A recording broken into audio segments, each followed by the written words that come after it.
안녕하세요. 결혼과 시댁 이야기부터 꺼내봐야겠네요. 초장부터 자랑을 하고 싶지는 않으나 객관적인 사실을 말씀드리자면 제 남편이라는 남자가 정말 잘생긴 외모를 가지고 있습니다. 연예인 뺨치게 잘생겼다는 건 아니지만 어디 가면 시선 한 번씩 받을 정도는 되고 일단 사람이 외모가 받쳐주면 솔직히 어디서든 일이 한결 수월하잖아요. 호감형으로 꽤 잘생긴 그 외모의 덕택을 남편은 제법 보고 살아온 사람이었죠. 키도 작지 않았고요. 남편에게는 형제가 여동생 한 명뿐입니다. 제 시누이요. 역시나 꽤 예쁘장하게 생겼어요. 여자치고 키도 큰 편이고 몸매도 호리호리 늘씬한 체형입니다. 무엇보다 피부가 굉장히 좋아요. 여자는 피부가 반은 먹고 간다는 소리도 있잖아요. 그런 면에서 뽀얗고 잡티 하나 없는 피부를 타고난 시누이는 축복을 받은 생명체나 다름없었고 같은 여자로서 제가 처음 보자마자 정말 부럽다는 생각부터 한 여자였네요. 근데 여러분, 혹시 공감하실지 모르겠으나 예쁜 여자보다 잘생긴 남자가 드물고 그래서 더 귀하기 때문에 대우를 받는다는 종론을 아시나요? 특히 여자는 화장이며 기타 다른 것들로 외모를 치장할 수 있는 수단이 남자보다 다양하기 때문에 더 그리 여겨지는 것 같더라고요. 한마디로 외모의 경쟁력으로 따지자면 시누이보다 남편이 월등하였다는 이야기입니다. 실제로 어렸을 때부터 시누이는 아이고 귀엽네, 얘가 참 예쁘네 이런 소리를 들었으나 남편은 애가 인물이 너무 훤해서 나중에 배우를 시켜도 되겠네 라는 소리를 들었다고 하네요. 학창시절에도 남편은 항상 인기가 많았다고 합니다. 여학생들에게 고백, 선물도 종종 받아보았고 같은 남학생들 사이에서도 인기가 좋아서 운동을 할 때면 다들 남편을 깨워서 같이 하고 싶어 했다는 후문이죠. 신우이도 자기 오빠가 잘난 걸 너무 잘 알고 있었어요. 잘난 외모도 모자라서 공부도 훨씬 더 자기보다 잘했거든요. 남편은 서울 소재 4년제 대학을 나왔으나 신우이는 경기도 소재 전문대를 나왔습니다. 그리고 취업도 남편은 외국계 기업에서 인턴 생활을 거친 뒤에 우리나라에서 손꼽힌다고 할 수 있는 중견기업에 들어가서 몸담았으나 신우이는 대학을 나오고 2년 정도 아르바이트를 전전하다가 중소기업에 들어갔는데 퇴사와 입사를 반복했습니다. 항상 계약직이었기 때문이죠. 제가 알기로는 실업급여도 꽤 타먹은 걸로 아네요.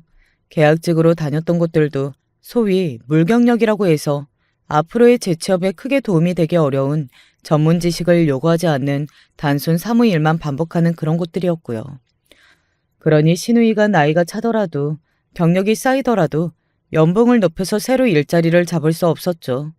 항상 최저시급에 준하는 월급을 받고 다녔어요. 이 모든 것들을 차치하고서라도 남편은 애초에 첫째, 장남이기 때문에 집에서 더욱 대우를 받을 인물이었고요. 시누이는 기본적으로 자기 오빠를 향한 동경, 질투, 시샘 이런 것들을 고이 안고 살아올 수밖에 없었답니다.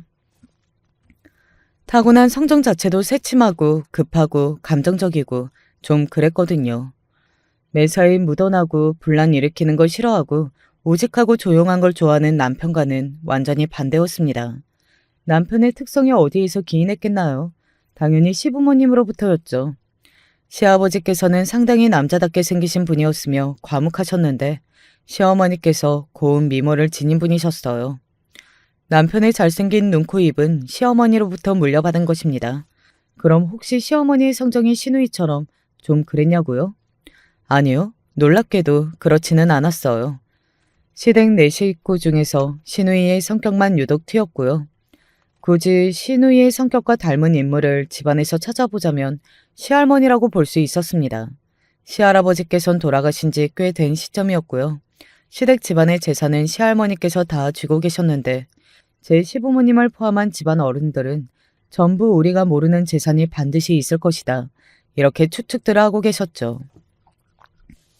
시할머니께서는 도통 재산을 내어 보이시거나 공표를 안 하셨으며 재산을 미리 자식들에게 주고 나면 당신이 소외를 당하실까봐 항상 그 점을 경계하셨습니다. 자식들이 불효자도 아닌데 그럼에도 그 경계를 늦추지 않으셨던 분이었어요.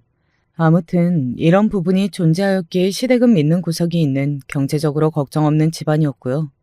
사실 저 또한 경제적으로 별로 그렇게 큰 걱정이 없는 친정을 두고 있었습니다. 다만 친정이 시골이었어요. 집이 많은 시골이었기 때문에 저는 대학 입학과 동시에 혼자 도시 생활을 해온 경우였죠. 어쩌다 그런 시골에 살게 되었느냐는 질문을 제가 많이 들어봤는데요. 도시에 사는 집들이 있는 것처럼 그냥 시골에 사는 집이 있는 거라고 저는 생각을 합니다. 친정 부모님이 그 시절 분들 치고는 결혼을 살짝 늦게 하신 편인데 도시 생활 중에서 아픔을 좀 겪으셨어요. 각박한 일상도 그랬지만 뼈아픈 배신도 당하셨거든요. 그러다가 건강에 이상 신호까지 겪게 되셨고요. 스트레스가 너무 심하였던 거였죠. 아무래도 안 되겠어. 지은 엄마, 우리 그냥 시골에 내려가서 살까? 일전에도 당신 고향으로 가서 살면 어떠냐고 그런 소리를 하더니 내가 저번에 그 소리 들었을 때에는 고민이 됐었는데 지금은 마음이 굳혀진 것 같아. 당신이 그런 소리를 하자마자 내 마음속에서 지금 그러자 이런 대답이 딱 나오네. 그래, 우리 그냥 도시 생활 접고 시골 가서 살자. 지은이도 요새 피부 질환이다 뭐다 그러면서 안 좋잖아. 너무 속상한 참이었는데 시골에 가면 이런 것도 더 나아지겠지. 잘 생각했어. 우리가 뜻이 잘 통하네. 더 미루지 말고 후딱 시골살이 준비해 들어갑시다. 특히 아버지가 얼른 도시 생활을 청산하고 싶어 하셨다고 해요. 더 저는 옮겨가려는 그 시골이 당신의 정겨운 고향이기도 하였으니까요. 그렇게 제가 기억도 가물가물한 어렸을 때 저희 가족은 멀리 시골로 이사를 가게 되었던 거예요. 친가에서 그 지역에 그 시골 동네 말고도 다른 위치에 땅을 조금 가지고 있었는데 그쪽이 개발이 되는 바람에 수지를 맞았고요. 친정 부모님은 특수 작물 재배에 사력을 다해 도전을 해보셨다가 그게 당시에는 희귀했지만 점점 알려지고 인기를 얻게 되면서 눈코 틀 새 없이 바쁜 나날을 보내셨습니다. 너무 잘 돼서 잠을 주무실 시간마저 아끼셔야만 했었죠. 한번 물꼬라는 게 트이면 그런 법인가 봐요. 이런저런 일들을 겪으며 친정의 잔고가 두둑하게 채워지게 됐죠. 그런데 너무 땀을 흘리며 돈을 버셔서 그런 걸까요? 아니면 과거에 사람으로부터 돈 문제 때문에 커다란 상처를 받은 경험이 있으셔서 그런 걸까요? 제 부모님은 버신 거에 비해서 도무지 쓰실 줄을 몰랐습니다. 이런 면에서는 시댁의 시할머니와 약간 비슷하다고 할 수 있겠네요. 돈을 쓰기를 겁내하셨죠. 그나마 집이라도 점차 번듯하게 잘 갖춰놓고 살아야 한다는 생각을 가지셨기에 그런 부분에서 지출이 되었고 완전히 시골 동네지만 깔끔하고 넓고 세련된 단독주택이 제 친정집이 되었답니다.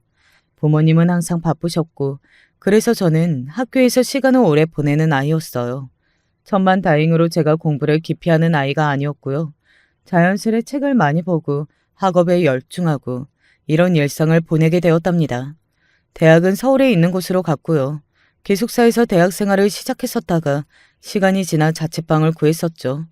굳이 수준을 따져보자면 남편이 나온 곳보다 제가 나온 곳이 대학 이름에서 아주 살짝 뒤처지기는 한데요.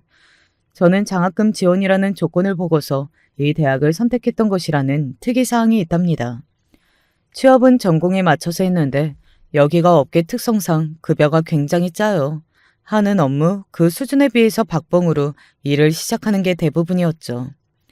한참 경력을 쌓고 나서 자기만의 업무 능력을 걸고서 따로 일감을 받아 내기 시작하면 그때부터 돈이 좀 벌리는 모양새고요. 그랬기 때문에 제가 남편보다 벌이가 많이 떨어졌습니다. 일단 회사 규모에서부터 남편 쪽이 압도적이었고 탄탄하고 안정되고 미래지향적이었다는 사실도 부정할 수 없고요. 다른 점도 이야기를 해볼까요? 저는 외모가 그저 수수한 편이었어요. 키도 보통보다 살짝 작은 편이었죠. 아주 어렸을 때는 몸에 피부 질환을 앓았었고 사춘기 이후로는 얼굴에 여드름이 꽤 났었기 때문에 성인이 된 이후로는 그게 더 나지 않았으나 희미하게 여드름과 사투를 벌였던 흔적들이 남아있는 얼굴 피부였고요. 고등학교 2학년 때 안경을 맞췄었죠. 직종 특성상 컴퓨터 화면을 큰 걸 쓰고 그걸 또 한참 빤히 들여다보기 때문에 사회생활을 하고 나서부터는 안경알이 무척 두꺼워졌습니다. 안구 건조증이 심하게 생겨서 안경 대신 렌즈를 눈에 착용하는 경우는 아주 드물었고요. 한마디로 제가 외모가 그냥저냥 보통인 여자였다는 거예요. 하지만 제 남편이 어떻다고요? 평균 이상이었죠. 그런 제가 남편을 만나 결혼까지 했습니다. 제 지인이 남편의 직장 동료의 지인이었어요. 만날 인연은 어떻게든 다 만나진다고 하더니 고작 그런 연결고리 하나로도 잘 만나서 결혼까지 하더라고요. 우리 지은이 시집가면 서운해서 나 이제 적적해서 어떡해. 엄마, 내가 따로 집 나와서 자취한 세월이 얼마인데 갑자기 무슨 적적하다는 소리예요. 아유, 그래도 시집을 가버리는 거랑 우리 딸이 아직 혼자 있는 거랑은 다르지. 제가 결혼하겠다고 하니까 서운하다는 그런 반응을 보이셨던 엄마는 정작 남편이 정식으로 인사를 드리러 온 것을 마주하고서는 바로 한박 웃음을 지으셨었죠. 되려 그때부터는 아버지가 시원섭섭하다고 딸이 벌써 이렇게 다 커서 시집을 가게 됐냐고 그러셨는데 엄마가 인물 좋고 뭐 하나 빠지는 거 없는 사이가 생겼다면서 싱글벙글 웃음 만발이셨답니다. 그 이전까지는 제가 사진으로만 남편을 보여드렸었고 전화로 목소리를 들어온 게 다였거든요. 실제로 보니까 더욱 마음에 드셨던 모양이에요. 아버지는 그런 엄마의 태도 변화를 보며 어이없다는 표정을 지으셨었는데 그게 정말 재밌는 추억이랍니다. 시부모님께서도 별다른 가타부타 말씀 없이 저를 며느리로 반겨주셨어요. 아이고, 나는 우리 아들이 대체 어떤 아가씨하고 결혼을 한다고 그러려나 항상 궁금하면서도 걱정이 많았는데 이제야 그 걱정 한시름 덜었네요. 시어머니께서 처음 저를 맞아주시며 그렇게 말씀을 해주셨는데 저는 그게 가식이 아니라 진심 어린 모습이었다고 생각해요. 아무튼 결혼하면서 아무 문제가 없는데 단 하나 걸리는 것이 시누이였습니다. 아, 뭐야? 오빠가 고작 시골 촌년하고 결혼하겠다고? 나는 저런 새언니 질색인데? 수준 안 맞는데? 그냥 결혼하겠다는 말 취소하면 안 돼? 오빠, 혹시 눈이 삔 거야? 완전 실망이야. 고작 나한테 저런 새언니라니. 이런 말이 안 되잖아. 처음부터 저를 못마땅해 하는 그 기색을 감추려는 신용조차 하지 않았었고요. 저는 신우에 대해 이야기를 별로 연애하면서 들어본 적이 없었어요. 남편이 말 자체의 사족을 전혀 안다는 사람입니다. 저는 남편이 맞박에 용건만 간다니라는 띠를 두르고 있는 것 같은 환상을 가끔 볼 정도였거든요. 그런 사람이라서 그런가? 자기 여동생 이야기도 결혼할 여자인 저에게 별로 한 적이 없었습니다. 그래서 저는 어림짐작으로 제 시누이가 될 사람도 자기 오빠하고 비슷한 성격이겠거니 그렇게 여겼었죠. 하지만 이게 웬일인가요? 직접 마주한 시누이는 사진으로 봤던 것보다 더 매력적인 외모의 소유자였고 피부도 너무 좋았는데 그 입을 연 순간 폭주기관처럼 보이더라고요. 막을 길 없이 그저 질주하는 광란의 기차 말입니다. 오빠, 자기보다 못한 여자를 만날 것 같으면 그래도 뭔가 그 여자의 뚜렷한 장점 하나 정도는 있어야 하는 거 아니야? 저건 너무하잖아. 오빠, 자원봉사라도 해? 와, 아무리 제가 시부모님과 거실에 있었고 시누이는 잠깐 부엌에 간 남편을 뒤따라간 상태였다지만 다 들리는 상황이잖아요. 38평 아파트에서 앙칼지게 부엌에서 떠드는 소리가 거실에서 안 들리겠나요? 저는 시누이가 제 귀에 대고 외치는 줄 알았습니다. 너무 당황스러운 게 첫째였고 그 들려온 내용에 부끄럽고 민망해지는 게 둘째였습니다. 갑자기 제가 너무 못생긴 여자처럼 느껴지더라고요. 남편하고 연애하는 동안 잘생긴 남자하고 만나서 그냥 즐겁고 행복하단 기분이 전부였는데 설마 이런 순간에 외모적으로 패배감을 느끼게 될 줄은 몰랐던 거였죠. 시아버지께서 한숨을 쉬시며 시어머니를 눈짓하셨죠. 그러자 시어머니께선 난처한 얼굴로 저에게 양해를 구하는 눈짓을 남기신 채 후다닥 부엌으로 향하셨었고요. 시누이는 등짝한 대를 맞은 뒤에 뾰루퉁한 얼굴로 부엌에서 나왔는데 저와 눈이 마주치자 이렇게 말했습니다. 아, 나는 서울 토박이 새언니가 가지고 싶었는데 같이 백화점도 다니고 쇼핑 다니면서 요즘 유행하는 게 뭔지 이런 대화도 여자들끼리 나누면서 브런치나 같이 먹고. 그런데 시골 촌뜨기에다가 꾸밀 줄 모르는 건 이런 자리에서 저렇게 촌스럽게 왔다는 것만 봐도 다 알 수 있다고. 아, 진짜 우리 오빠하고 결혼 안 했으면 좋겠다. 나는 세련되고 폼나는 새언니가 가지고 싶었는데. 아, 진짜 싫다. 눈은 저와 마주치고 있는데 입으로 떠드는 소리는 마치 혼잣말 하듯이 그렇게 굴었습니다. 상대방을 완전히 무시하고 비웃는 행동이었어요. 무례하고 무식했죠. 뭐 이런 사람이 다 있나 싶어서 신우이를 따라서 부엌에서 나온 남편을 쳐다봤습니다. 그러자 남편은 착잡한 표정으로 고개를 절레절레 흔들었고요. 신우이는 분위기를 더 개판으로 만들든 말든 신경 안 쓰고서는 자기 겉옷을 챙겨서 집을 휙 나가버렸습니다. 당연히 저는 넋이 빠져서 그 다음부터는 시부모님께서 뭐라고 하시든 귀에 잘 들리지도 않았고요.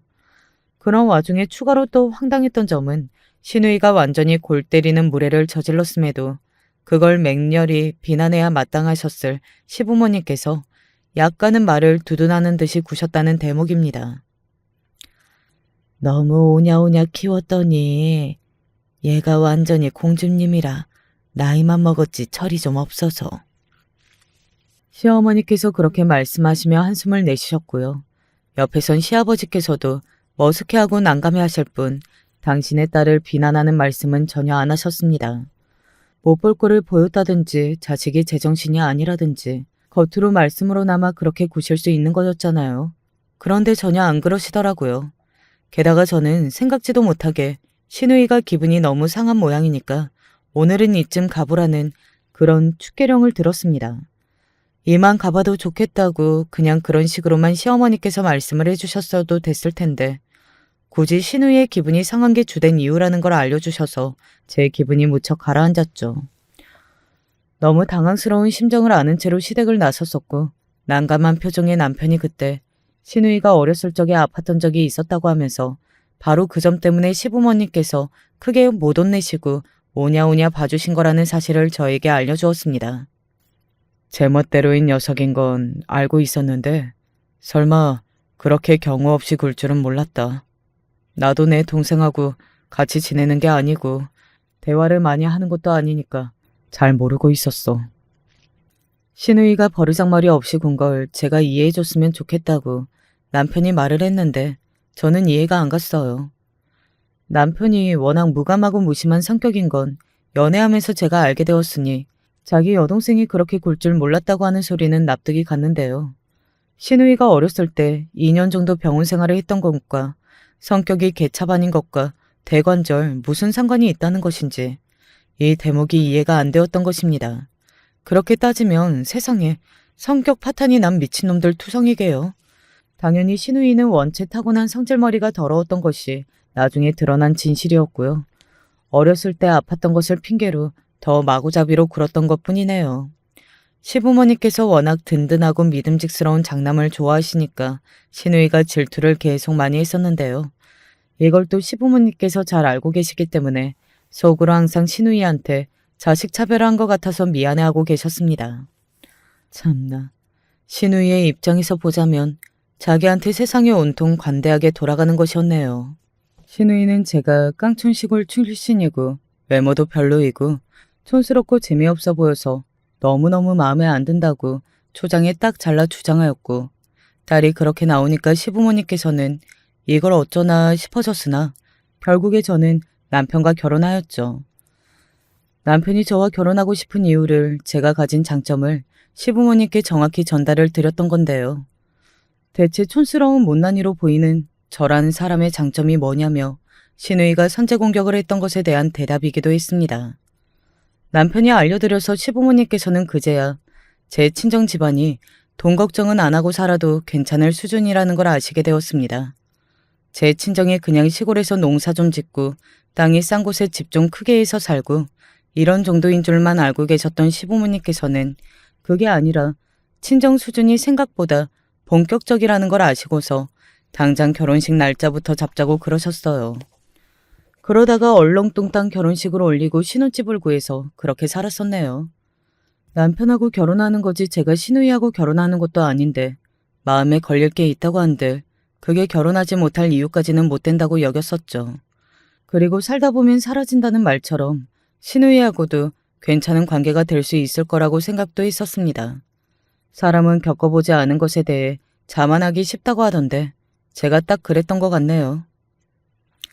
세언니, 왜 이제 오세요? 여태 기다렸잖아요. 네? 차가 막힐 것 같으니까 늦을 수 있다고 얘기를 했던 것 같은데. 근데 저를 왜 기다리셨어요? 왜긴요. 당연한 거 아니에요? 새언니가 와야 부엌이 돌아가죠.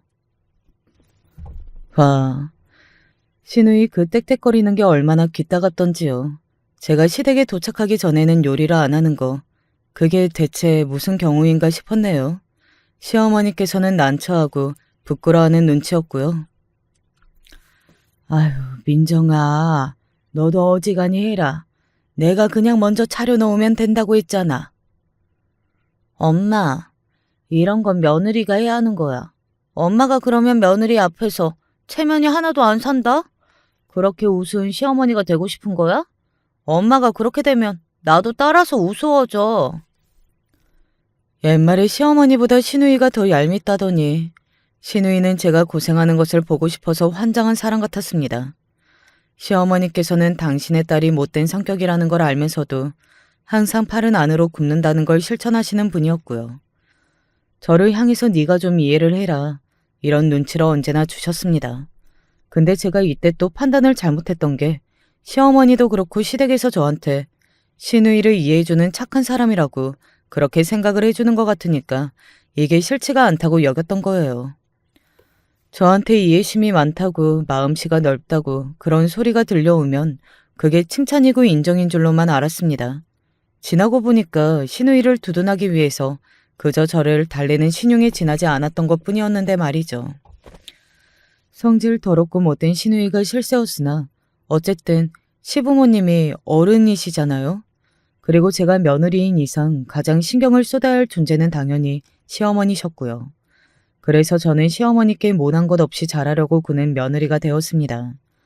남편이 예교라든지 친근함과는 거리가 먼 성격이었기 때문에 그런 아들을 대신해서 제가 적극적이고 친근한 며느리가 된다면 시부모님 입장에서 너무 좋아하실 것 같았어요. 저는 단지 그런 생각으로 좋은 마음으로 잘해드렸던 건데요. 그런데 결과적으로 이런 거 하나하나가 시댁과는 접점을 늘리고 나아가서는 시누이와의 연결고리를 만들어내었던 거죠. 어느 날 시어머니께서 민망하다는 표정을 하시고서 저한테 이런 부탁을 하시더라고요. 네가 우리 민정이한테 컴퓨터 좀 알려줄 수 있겠니? 컴퓨터요? 갑자기 웬 컴퓨터요? 제가 오히려 더 컴퓨터에 대해 모르는 것 같은데요. 아가씨가 워낙 최신 흐름에 민감하잖아요. 아니, 그게 그냥 컴퓨터 말고 무슨 프로그램이라나? 그런 거 있잖아. 그거 가지고 회사에서 일도 하고 그거 할 줄 알면 직장 구하는데도 좀 더 수월하고 뭐 그렇다면서. 아, 무슨 말씀을 하시는 건지 알겠어요.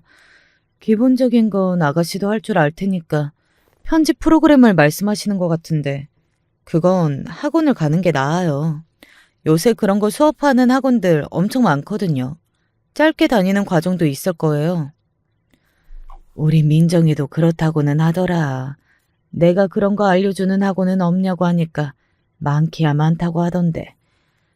집에 그런 거 잘하는 사람이 있는데 굳이 학원에 다니는 건 좀 아깝고 낭비이지 않겠나 싶기도 해서. 네가 좀 어떻게 알려주면 안 될까? 응? 우리 민정이가 낯도 많이 가리고 숫기도 없는데 그런 거 뭘 또 학원까지 가서 배우겠니? 시누이가 낯가리고 숫기 없는 거라면 이 세상 사람들이 다 내성적인 거라고 말을 할 수도 있겠다 싶었네요. 너무 당황스러운 게 본심이었으나 시어머니께서 왜 이런 부탁을 하시는지 그 배경이 궁금하다는 마음이 더 컸습니다.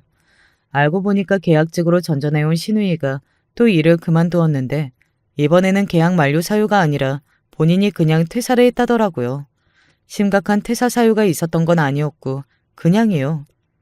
정말로 그냥 그러고 나서 다음에 일자리를 구할 때는 이제 좀 제대로 된 곳에 들어가고 싶다면서 소위 스펙을 쌓을 필요성을 느꼈던 건데요. 취업 시장에서 경쟁력을 갖추기 위해서 뭐라도 하나 익힐까 싶어졌는데 할 줄 알면 쓸모가 많은 편집 프로그램을 배울까 싶어졌던 겁니다. 직종상 그건 제가 전문가일 수밖에 없었고요. 드디어 그 녀석이 정신 차리고 사람 구실을 하려는 모양인데 당신이 좀 도와줘. 내가 백수도 아니고 일 다니는 사람인데 아가씨한테 그런 것까지 알려주려면 너무 피곤하고 신경이 쓰일 것 같아. 그래도 가족 좋다는 게 뭐야. 평소에는 가족애가 가장 없어 보이는 인물이 바로 남편이었는데 그런 사람 입에서 그런 소리가 나오니까 제가 너무 얼떨떨한 나머지 휩쓸려가고 말았습니다. 시어머니께서 부탁을 먼저 주시기도 했으나 이왕이면 잘해보고 싶은 마음도 있었고요. 그렇게 제가 신우이한테 컴퓨터라는 프로그램을 과외로 알려주기 시작했었죠. 아, 이게 왜 자꾸 안 되는 거야, 짜증나게. 작업물을 넣고 나서 실행을 해야 그게 다음 단계로 넘어가죠. 어? 왜 작업물이 안 들어가 있지? 새언니, 이런 것부터 알려주셨어야 하는 거 아니에요? 지난번에도 지지난번에도 그것부터 알려줬었는데요. 그래도 오늘은 안 알려주셨잖아요. 일부러 이러시는 거죠. 나 엿먹으라고? 진짜 시골 텃세가 더 무섭다니까. 대관절 여기서 시골인이 텃세이네 하는 소리가 왜 나온답니까? 당장 이 돌대가리한테 꿀밤을 먹여주고 싶었지만 꾹 참았네요. 여태까지 가르쳐준 게 아까워서라도 인내심을 애써 끌어올리면서 과외를 해줬습니다. 신우이가 왜 학원에 안 갔는지 알 것 같더라고요. 돈이 드는 거 차치하고서 자기가 빨리 못 배우고 남들보다 머리가 돌아가는 게 느리다는 걸 학원에 가서 공개적으로 들키고 싶지 않았던 겁니다. 그리고 시간을 내서 학원에 다니는 것도 귀찮았던 것이고요. 저한테 배우면 맨날 모르는 것에 대해서 실컷 짜증내고 배웠던 것 또 배우고 게다가 가르쳐주러 제가 직접 찾아오고 이러니까 신우이 입장에서는 너무 편했죠. 그러니까 제가 호구였습니다. 똑같은 걸 최소한 5번 이상씩 알려줘야 그나마 이해라는 걸 아는 신우이 때문에 속이 뒤집어졌고 미칠 지경이었지만 이 과정에 끝이 있다는 거 하나만 바라보고 버텼었네요. 그렇게 신우이가 혼자서 편집 프로그램을 만들 수 있게 되었고 과외가 끝났을 때 저에게 남은 것은 스트레스로 인한 만성 두통뿐이었습니다. 뭐 하나 제 손에 떨어진 게 없었어요.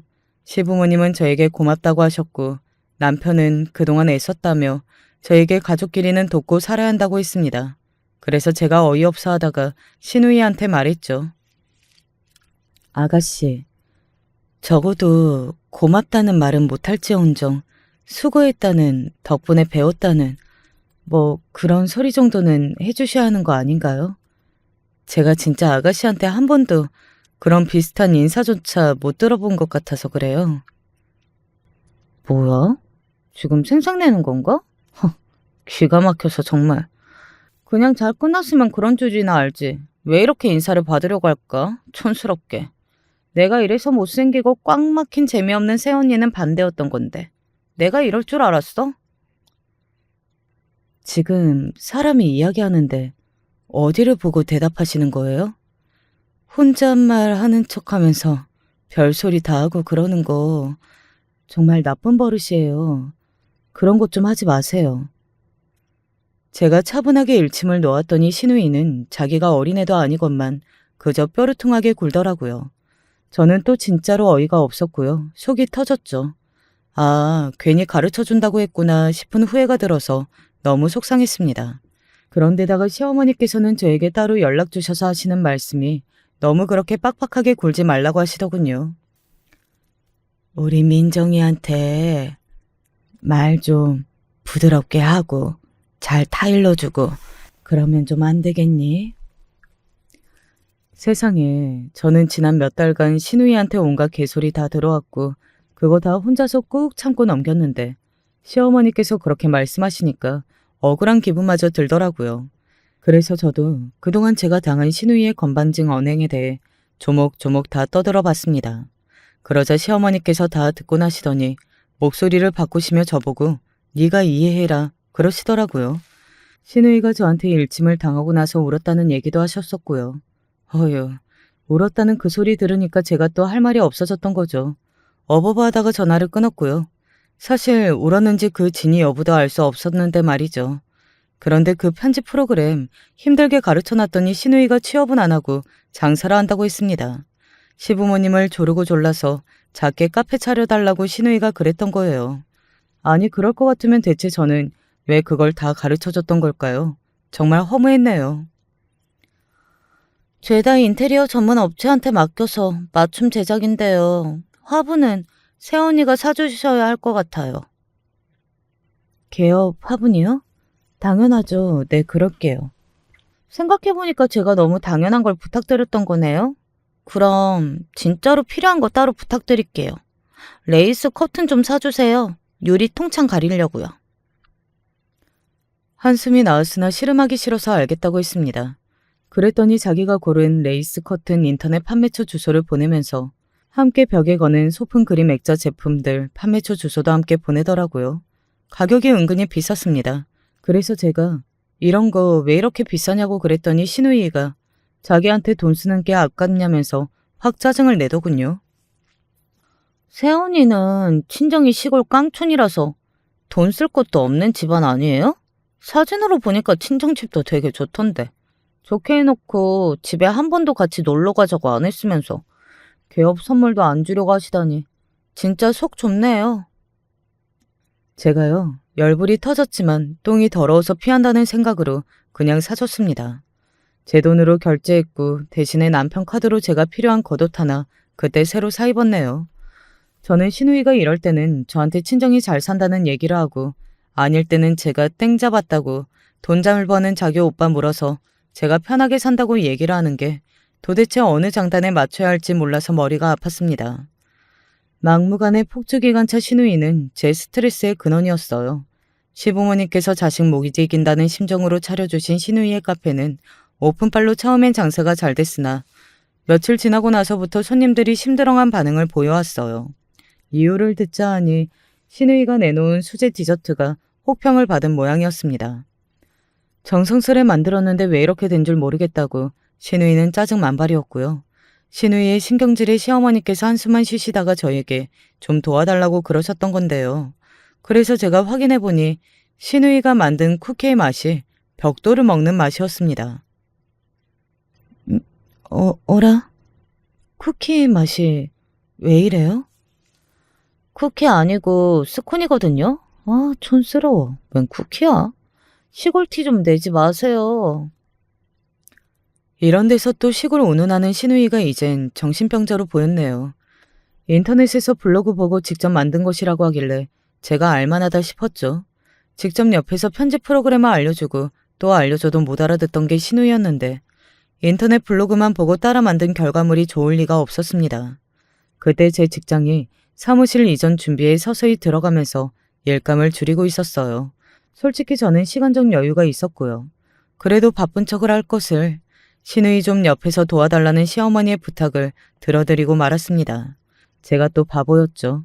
신우이가 하는 게 답답해서 하나부터 10까지 다 카페 일 돌아가는 걸 알려주고 잡아주고 고쳐주고 이런 고생을 사서 했으니까요. 스콘인지 나발인지 그것도 제가 만드는 법 정리해서 새로 만들었더니 맛있었습니다. 제가 만든 걸로 팔고서 손님들 반응이 좋으니까 신우이가 그 만드는 법을 상세히 정리해 달라고 했어요. 그래서 돌대가리도 이해하기 쉽도록 제가 개고생을 해가면서 만드는 법을 단어 풀이까지 다 해가면서 정리해서 완성해 주었고요. 아예 입에다가 떠먹여줬던 셈이었죠. 그런데 웃긴 게 자기도 멀쩡하게 만들 수 있게 되자마자 신우이는 저의 공로를 지워버렸습니다. 애초에 처음부터 자기가 맛을 이렇게 냈었다고 우겨댔어요. 사람 부리는 방법도 모르길래 제가 알바생 교육부터 근태관리까지 다 잡아줬는데 그건 역시 자기가 다 한 거라고 했고요. 저는 직장 다니며 남의 돈 벌어다 준 게 아니라 사장님 소리 들으면서 제 돈을 벌 팔자였던 것 같아요. 장사가 잘 되는 것도 너무 당연한 것 같네요. 새언니는 박봉으로 일하느라 직장에서 수고하시네요. 헛수고. 금세 오만해져서 그딴 헛소리를 나부거리길래 제가 이제 진짜 못 참겠다 싶어서 발길을 딱 끊었습니다. 카페는 물론이고 시댁에도 안 갔어요. 그랬더니 시부모님께서 저에게 또 네가 이해 좀 해줘야지 이러시더라고요. 도저히 말이 안 통해서 남편한테 정리 좀 해달라고 했는데요. 그때 남편이 피곤해하더니 저보고 일을 왜 복잡하게 키우냐고 하면서 가족끼리 좋게 좋게 해결하라는 습관을 들이라고 했습니다. 이때 제가 남편한테도 제대로 빈정상하게 됐었죠. 아무튼 저는 솔직히 신우이의 카페가 안 됐으면 좋겠다고 생각했지만 그 후로 꽤 잘 됐어요. 왜냐하면 신우이가 SNS를 잘했거든요. 온라인으로 홍보를 잘했고 얼굴도 예쁘장하니까 그것도 강점이었죠. 가게가 계속 바쁘자 신우이는 제가 혹시나 그 카페의 성공에 숟가락을 얹을까봐 짜증나니까 오지 말라고 했습니다. 와달라고 해도 안 갈 텐데 대체 뭔 소린가 싶었네요. 그 소리를 전해주며 한숨 쉬신 시어머니께도 서운했고요. 시부모님께선 중간에서 눈치를 보시면서도 드디어 신우이가 사는 곳이라면서 돈 벌고 살게 된 것을 기뻐하셨습니다. 며느리보단 당연히 딸이었죠. 그럼에도 신우이가 넘을 수 없는 것은 남편의 존재감이었습니다. 이게 신우이의 심기를 항상 건드리고 있었나 봐요. 그래서 자꾸 전문직 남자들하고만 소개팅을 하려고 했습니다. 카페의 성공을 후광 삼아서 전문직 남자들을 결혼 상대로 찾아다니는 신우이의 이야기. 그것도 골치 아파하시는 시부모님의 모습을 제가 또 황당하게 바라보았죠. 허황된 신우이의 바람 때문에 시어머니께서 염려가 많으신 모양이었고 제 마음이 또 약해졌습니다. 전화로 이야기를 들어드리고 그렇게 했었죠. 그러다가 어느 날 시댁의 모처럼 들렀다가 신우이를 딱 마주쳤고요. 이왕 마주친 김에 제가 충고를 해주고 싶었습니다. 굳이 전문직 남자를 고집하지 말고 그냥 사람 좋고 배경 좋고 이런 남자 만나세요. 자꾸 전문직만 찾으니까 계속 누구를 만나지도 못하고 여기에 매달려서 정신은 또 팔려있고 어머님이 걱정이 많으세요. 촌딱은 닥치시지? 뭐라고요? 요즘 누가 그런 카라티 입어요? 장난해? 저기요, 촌딱 새언니. 주변에 전문직 하나 둔 적 없으면서 알지도 못하면서 왜 참견이에요? 본인이나 잘하세요. 와, 간만에 이 싸가지를 마주하니까 말문이 막히더라고요. 근데 시부모님께선 깊은 한숨만 내쉬실 뿐 신우이를 안 혼내셨고요. 그리고 제가 남편에게 눈짓을 보내자 그제야 남편이 신우이에게 한 소리 했습니다. 넌 뭐가 잘났다고 그래? 네 힘으로 잘해내는 거 하나라도 있어? 건방 떨지 마. 오빠는 잘났다는 거지? 그래? 근데 그럼 뭐래? 결혼해서 등 못 봤잖아. 멍청하게. 신우이의 천박한 반격에 남편은 어리 빠졌고 저는 도저히 안 되겠다 싶어서 그냥 일어났습니다. 그 후로 발길을 끊었고 시부모님과 마지못해 연락만 하며 지냈네요. 그러던 어느 날 시댁에 모이라는 연락을 받았어요. 신우이 일이라길래 무조건 싫다고 했죠. 근데 신우이가 결혼할 남자가 생겨서 인사로 오기로 했다지 뭔가요. 결혼 전제로 만난 사이인데 결혼 자체는 천천히 하더라도 일단 양가의 얼굴 도장부터 찍자고 그렇게 얘기가 됐나 보더라고요. 신우이가 많이 들떴다며 제가 꼭 시댁에 와서 자기랑 결혼할 사람을 봐줬으면 한다고 시어머니께서 그러셨는데 저는 안 가고 싶다 했어요. 신우이가 화목한 가족을 연출하고 싶은 모양이었는데 도움 주기 싫었습니다. 그랬더니 신우이가 웬일로 저한테 직접 연락을 다 하더니 자기가 만나는 남자가 변호사라고 알려주더군요. 왜요? 시골뿐이라서 변호사 얘기만 들어도 떨리고 쫄려요? 기가 막히고 주먹에 힘이 들어갔죠. 진짜 안 가려고 했는데 남편이 그런 자리에 오라는 소리를 들었으면 빠질 수 없는 법이라고 단호하게 나왔습니다. 그때 생각했죠. 아, 이놈의 답답한 집구석에 한 방 먹일 기회가 바로 이번이구나. 가서 분위기 제대로 한번 흐려놔야겠다 싶었습니다. 저 그래서 작정하고 갔어요. 그런데 이게 웬일인가요? 전에 없이 다소곳한 얼굴로 집안에 들어선 신우이. 그 옆에 결혼할 남자가 함께였는데 그쪽에서 저한테 아는 척을 한 겁니다. 어? 너 혹시 권지윤? 네? 제가 권지윤 맞는데 누구세요? 와, 신기하다. 나 이상준이야. 기억 안 나? 같은 고등학교 나왔는데? 너 안경이 그래서 못 알아볼 뻔했다. 어? 이상준? 아, 이제 생각난다. 야, 너 왜 이렇게 많이 변했어? 내가 좀 늠름해졌지? 그렇게 됐다. 작은 지역의 장점이자 단점은 거의 다 아는 얼굴들이라는 거였죠. 대체로 집안끼리 아는 사이인 경우가 허다했고요. 그런데 딱 여기서 제 고등학교 동창을 만났다고요? 하늘이 저를 도왔습니다. 그리고 저는 동창을 도울 작정이었고요. 이미 신우이의 얼굴이 창백하게 질려 있었죠. 야, 이상준, 네가 공부를 잘했었구나. 변호사? 대박이네? 내 처지가 부끄럽다. 나는 별로 멋지게 성공하지 못해서. 결혼할 때도 쓴소리 많이 들었어. 내가 많이 부족하다고. 네가 부족하다고? 그럴 리가. 객관적으로 그럴 수가 없는데. 동창은 어리둥절해가면서 시부모님 쪽 눈치를 살폈습니다. 저를 알아보고 반가운 마음에 너무 사적인 대화를 시작해버린 것도 아차 싶었는데 저에게 너무 의외의 소리를 들어서 당황한 것까지 합쳐진 상태였죠. 몰라. 아무튼 그렇대. 그래서 난 결혼 전부터 지금까지 신우이한테 온갖 시짜짓은 다 당하면서 미운 오리 새끼 취급이나 받고 살았어. 제가 그렇게 말하자 동창은 이제 신우이를 쳐다봤습니다. 신우이가 입가를 떨며 저에게 물었죠. 무슨 소리세요? 제가 언제 그랬어요? 저 지금 너무 놀랐네요. 왜 엉뚱한 소리를 자꾸 하시나요? 대가리가 하도 나빠서 본인이 저한테 못돼 처먹게 군 것도 다 잊었나 보네요. 저걸 어째? 3주 정도면 익히고도 남았던 그 프로그램을 세상에 15주에 걸쳐서 아가씨한테 알려드려야 했던 제가 다시 생각해도 불쌍하네요. 그때 아가씨 돌대가리 상대로 고생하느라 머리 터지고 목 터진 거 아직도 안 돌아왔어요. 신우이의 귀가 빨개졌고 동창은 이제 경악한 얼굴이었습니다. 시어머니께서 제 팔을 잡으셨어요. 너 미쳤니? 안 그러도 내가 갑자기 왜 그래? 그러게요. 왜 여태까지 아니랬을까요? 하도 참고 살아서 화병 걸렸는데 치료법이 이거밖에 없네요. 저 그냥 이혼하려고요. 제가 무덤덤하게 말했는데 그게 사실상 폭탄 선언이었습니다. 놀란 남편이 대체 지금 뭐 하자는 거냐며 따져 물었고요. 저는 차분하게 말을 이어갔어요. 돈 못 버는 못생긴 촌딱은 이만 꺼져줄게. 네 여동생 옆구리에 끼고 잘 살아.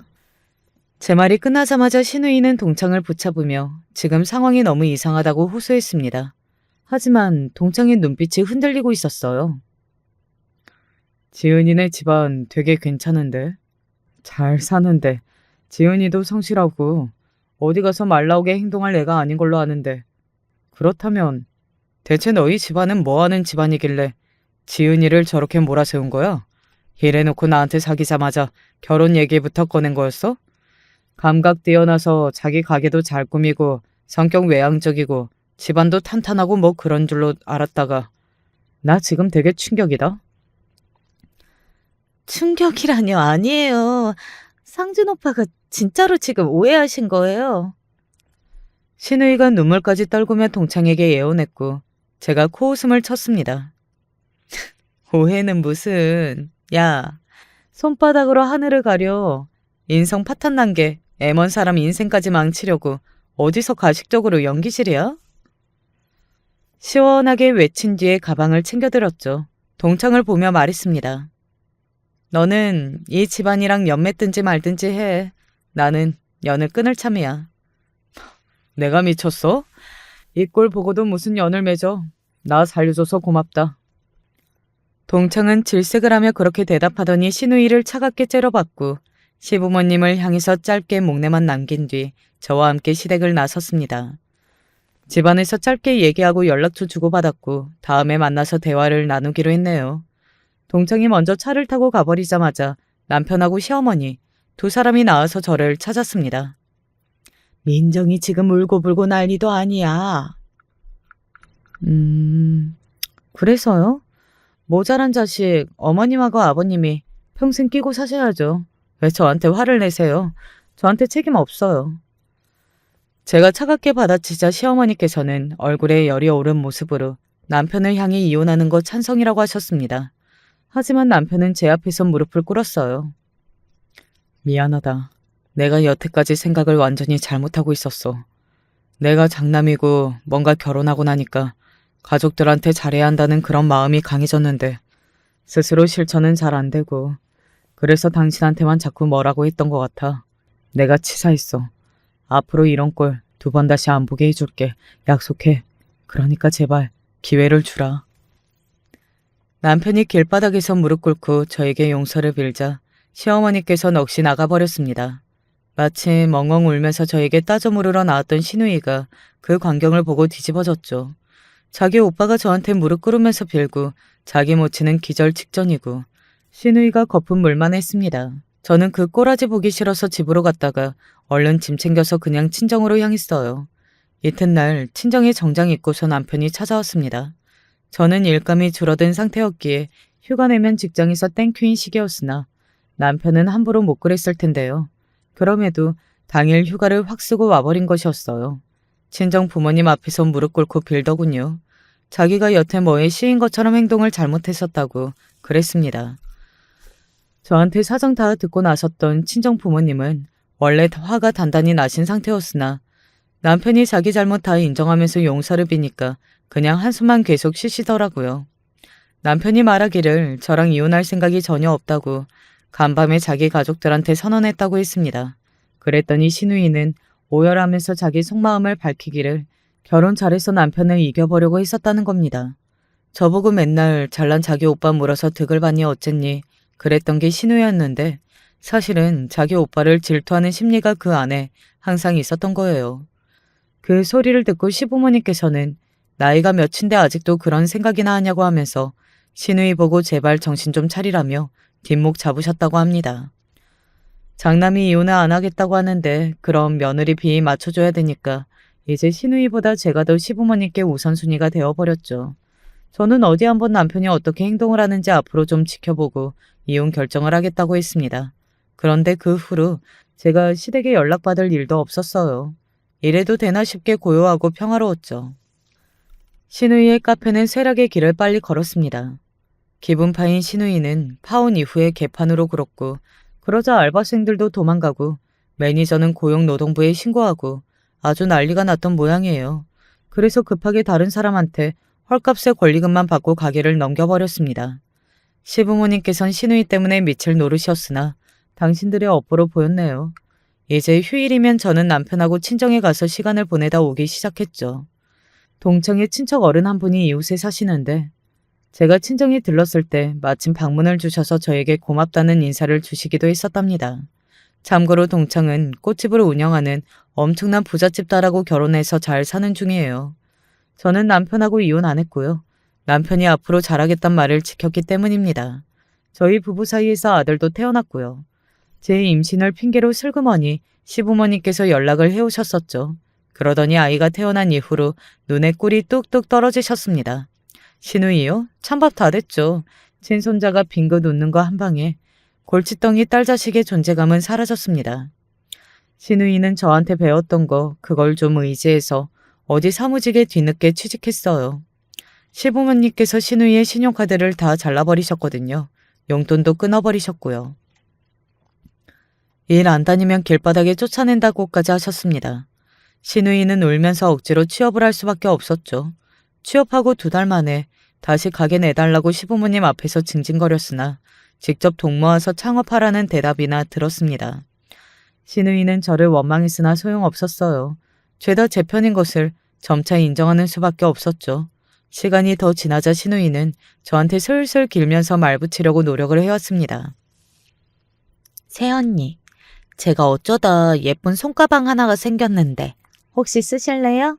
새언니는 작은 가방 좋아하시잖아요. 그렇기는 한데 뭐 준다면 써보긴 할게요. 어머, 잘 어울리는 것 같은데요? 역시 새언니는 그런 아기자기한 게 어울리네요. 시골 출신이라 그런가 봐요. 그런 게 어딨어요. 새언니 태어난 건 시골 아니었잖아요. 그리고 20살 때부터 쭉 도시생활 하셨으면서 웬 시골? 아휴, 그 노력이 가상해서 그냥 내버려 두는 중이네요. 싸가지 밥 말아먹은 성격도 자기가 힘든 순간이면 얼마든지 비굴할 만큼 착해질 수 있는 게 사람이라는 것을 제가 이렇게 깨닫게 됐답니다. 안녕하세요. 평범하게 살고 있는 아줌마입니다. 오늘같이 우울한 날이면 생각나는 한 사람이 있습니다. 참 저에게는 생명의 은인 같은 사람이었죠. 배움이 짧아 사연을 잘 쓰지는 못하겠지만 제 이야기를 해보려 합니다. 참 재수 온 붙은 인생이었습니다. 살면서 한 번도 행복했던 적이 없었어요. 공부 잘하는 언니와 오빠만 신경 써줬던 부모님, 자기들보다 부족한 동생을 놀리고 괴롭히던 형제 자매. 저는 그 집안에서 유일한 외톨이였습니다. 언젠가는 너무 서럽고 힘들어서 날 주워온 게 아닌가 싶었던 적도 있었어요. 그래서 울면서 엄마한테 물어보니 애도 참 웃기지도 않는 소리를 하네. 우리가 주워왔으면 너 같은 걸 주워왔겠니? 하면서 한 번 더 독서를 내뱉는 통에 저는 그날 밤에 잠도 자지 못하고 새벽이 올 때까지 엉엉 울었던 기억이 납니다. 나중에 들어보니까 엄마와 아빠는 딱 오빠와 언니까지만 낳으려고 했던 모양이에요. 근데 아빠가 정관 수술을 하기 전에 어쩌다 보니 제가 생기게 되었고 낙태까지 생각을 해보았으나 엄마의 건강상 낙태를 하게 되면 출산보다 더 위험할 수가 있대서 울며 겨자 먹기로 태어난 게 저였다고 합니다. 근데 솔직히 제가 여기서 무슨 잘못이 있을까요? 잘못이 있다면 그냥 이런 집안의 자식으로 태어난 것 뿐이겠죠. 저도 당연히 부모님에게 사랑받고 싶었습니다. 그래서 어릴 때는 공부도 열심히 하고 그림도 열심히 그리고 선생님에게 칭찬을 받으면 꼭 그걸 집에 가져가서 부모님에게 엄마, 아빠, 나 이거 칭찬받았어요. 하면서 자랑하고는 했습니다. 하지만 부모님은 제가 뭘 자랑하던 전혀 신경 쓰지 않으셨죠. 엄마 바쁘니까 그거 치워. 나중에 볼게. 그래도 엄마, 나 칭찬받은 건데 엄마 봐주면 안 돼요? 얘가 왜 이래? 귀찮게. 아이 저리 가라니까. 네. 계속된 거부는 제 마음의 문을 닫게 했고 저를 소극적으로 만들었습니다. 제가 기억하는 아주 어린 시절에는 그래도 제법 활발하고 말도 많은 편이었는데 언젠가부터 저는 급속도로 말수도 줄어들고 누군가와 눈을 마주치는 것조차 어려워하는 사람이 되었어요. 그런 성격의 친구라고 있을 리가요. 학창시절에 누구나 친구 한 명쯤은 가지고 있는데 저는 그 어디에도 속하지 못하고 늘 외롭게 지냈습니다. 급식도 언제나 혼자 앉아서 먹고 등하교도 혼자 하고 다른 애들은 학교 끝나고 친구들이랑 떡볶이 먹는다, 돈가스 먹는다 이러면서 놀러 다니는데 저는 언제나 그것을 멀리서 보며 부러워할 수밖에 없었습니다.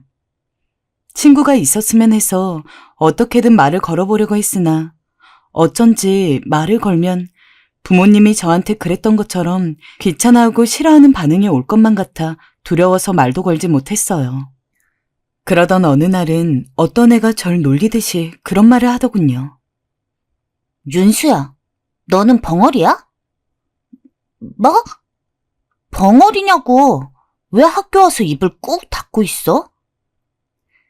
그 말에 충격을 받아 저는 어버버하다가 그만 화장실로 뛰어가 수도꼭지를 틀고 눈물을 씻어냈습니다. 그래도 중학교까지는 그냥 친구가 없이 외로운 정도로만 그칠 수 있었지만 고등학교 가서는 이런 저를 따돌리는 애들이 생기기 시작했어요. 야, 김윤수, 우리 윤수야. 봤냐? 봤어? 아니 어떻게 이 정도 발에 걸려 넘어지냐? 아, 표정 진짜 가관이네. 아, 근데 윤수야, 나 빵이 좀 먹고 싶은데 네가 내 거랑 내 친구 거까지 빵 사올래? 우리 친구잖아. 저기, 정연아, 나 미안한데 돈이 없어. 나 용돈 안 받아. 뭐야? 야, 너 있는데 거짓말 치는 거 내가 모를 줄 알지? 너 털어서 나오면 50원당 한 대야. 알았냐? 학창시절은 너무도 암울했어요. 반 행사에 관한 전달 사항을 저만 전달받지 못하는 일부터 시작해서 제가 걸어가면 발을 걸어서 넘어지게 만든다거나 어쩌다 짝이라도 바꿔서 저와 짝이 된 애는 대놓고 인상을 찌푸리면서 다른 친구들과 다 들리게 제 욕을 하는 일도 부지기수였습니다. 아, 나 얘랑 또 짝됐어. 운도 더럽게 없네. 너 나한테 말 걸지 말아라. 알았냐? 못 들은 척하려 했지만 애초에 그럴 수 없도록 너무 큰 목소리로 말하는 바람에 전 그저 고개를 수그리고 눈물을 닦을 수밖에 없었어요. 누군가는 제가 다른 사람과 친해지려고 노력을 하지 않아서 그런 거라고 말씀하실 수도 있겠지만 제가 아무리 먼저 누군가한테 말을 걸 용기가 없었다고 해도 왕따를 당할 만큼 잘못한 건 아니라고 생각합니다. 그러던 와중 참다 담임 선생님한테 이야기를 하게 됐어요. 선생님, 제발 저 좀 도와주세요. 그래, 윤수, 네가 그런 일을 겪고 있는지 선생님이 몰랐구나. 알겠다. 단단히 아이들을 혼내서 바로 잡아주마. 말하기 어려웠을 텐데 선생님한테 말해줘서 고맙다. 다음 날 다행히 담임 선생님이 좋은 분이셨기 때문에 저를 도와주겠다고 하시면서 반 아이들을 한번 크게 혼내셨죠. 그 덕분인지 그전처럼 대놓고 따돌림이 있진 않았습니다. 하지만 그렇다고 해서 여자친구들과 어울리지 못했던 제가 친구가 생긴다거나 하는 변화가 없었죠. 오히려 대부분의 반 아이들은 왕따를 당하는 사실을 잃은 저를 무척이나 싫어하는 것 같았습니다. 걔는 할 줄 아는 게 이르는 것밖에 없나 봐. 친구 없는 애들은 왜 없는지 알겠다니까. 그리고 솔직히 그렇게 음침하게 다니는 게 잘못 아니야? 아무튼 저런 애랑은 상종을 하지 말아야 해. 언젠가 그런 뒷담화도 들어본 적이 있었습니다. 보통 이런 악순환의 고리를 끊기 위해서는 결국 어느 정도는 제가 먼저 나서야 한다는 걸 알았지만 당시에 저는 그냥 하루하루 학교를 다니는 것조차 너무 힘들었기 때문에 제가 갑자기 마음을 바꿔먹고 친구들에게 다가갈 용기는 없었습니다. 이미 반환에서 눈엣가시가 된 상황에서 제가 이제 와가지고 노력해봤자 별다른 소용도 없을 것 같았죠. 그냥 빨리 시간이 흘러서 졸업을 해가지고 성인이 되기를 바랄 뿐이었습니다. 고등학교 졸업식, 다른 친구들 친했던 애들과 사진도 찍고 부모님한테 꽃다발을 받으며 활짝 웃었지만 저에게는 아무도 없었습니다. 하지만 저는 무엇보다도 제가 고등학교를 졸업해서 이제 그 누구도 만나지 않을 수 있다는 점이 너무 행복했습니다. 학교는 제게 지옥이었고 제 편이 되어주는 사람은 아무도 없었으니까요. 그나마 제일 친절하게 대해줬던 고등학교 1학년 시절의 담임 선생님의 축하를 마지막으로 저는 당당히 사회에 나올 수 있게 되었습니다. 그리고 동시에 집에서도 뛰쳐나왔죠. 무일푼으로 집도 대책도 없이 당연히 힘들었습니다. 하지만 어렸을 때부터 성인이 되면 무조건 바로 집을 나오겠다고 생각을 하고 있었고 집에 있어봤자 저를 차별하는 부모님과 제가 없어지길 바라는 형제 자매밖에 없었기에 차라리 길에서 먹고 자더라도 저에게는 가족이 없는 환경이 더욱더 천국이었습니다. 그나마 쥐꼬리만치 주던 용돈을 모아둔 것으로 끼니를 최대한 아껴서 해결을 하고 바로 아무 가게나 두드려서 알바 자리 있냐고 물었습니다. 자존감도 낮고 사람 대하는 것도 어려워하는 저로서는 정말 필사적인 몸부림이었습니다. 하지만 어떻게 그럴 수가 있는지 보이는 가게에 들어가 물어보면 족족 거절을 당해버렸어요. 근데 말이야, 윤수 씨는 좀 뭐랄까, 숫기가 없는 것 같아. 우리 가게는 싹싹하기도 하고 친절하기도 해야 하는데 손님 응대를 하기엔 부족할 것 같네. 정말 열심히 할 수 있어요, 사장님. 한 번만 기회를 주시면 안 될까요? 미안하지만 이제 그만 돌아가 주게. 영업 준비해야 하니까. 용기 내어 할 수 있다고 말해보아도 사장님들의 대답은 똑같았어요. 너무도 절망스러웠어요. 이쯤 되니 제 스스로 굉장히 문제가 많은 사람 같고 저절로 위축이 되더군요. 그렇게 수십 군데도 넘는 가게에서 거절을 당해서 어떻게 하나 고민하는 와중에 마지막으로 들렸던 가게가 있었습니다. 바로 저녁 장사를 하는 포차였어요. 아주머니 한 분이 운영하시는 포차였는데 어쩐지 느낌이 나쁘지 않았어요. 그래서 더 적극적으로 말했던 것 같아요. 젊은 아가씨가 이 일을 할 수 있겠어? 일이 만만치 않을 텐데. 뭐든 시켜만 주세요. 잘할 수 있어요. 저의 애절한 눈빛을 사장님께서 알아주신 걸까요? 사장님은 잠시 고민을 하던 끝에 저를 써주셨고 다행히 그곳에서 3시간이나마 아르바이트를 할 수 있게 되었죠. 일이 쉬웠던 것은 아니었습니다. 계속해서 사람들을 마주하고 대화를 해야 되기 때문에 어떤 면에서는 정말 어려운 일이었지만 먹고 살려다 보니 어떻게든 그 시간을 견디게 되더라고요. 그리고 강제로라도 누군가랑 대화를 하고 그러다 보니까 오히려 옛날보다는 조금 더 사람을 대하는 것이 아주 힘겹거나 두렵지만 않았습니다. 한참 심했을 때는 누군가랑 말 한마디 하는 것 자체가 너무 긴장이 돼서 정말 속에서 토악질이 치밀 정도였으니까요. 또 포장마차 아주머니가 그런 절 많이 배려해 주셨어요. 윤수야, 좀 못해도 괜찮아.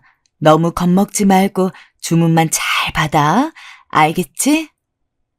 네, 알겠습니다, 아줌마. 절 배려해주는 아줌마를 생각해서라도 전 더 열심히 일하려고 했던 것 같아요. 그리고 사람들을 어려워하고 두려워하는 사회 불안장애도 많이 고치려고 했죠.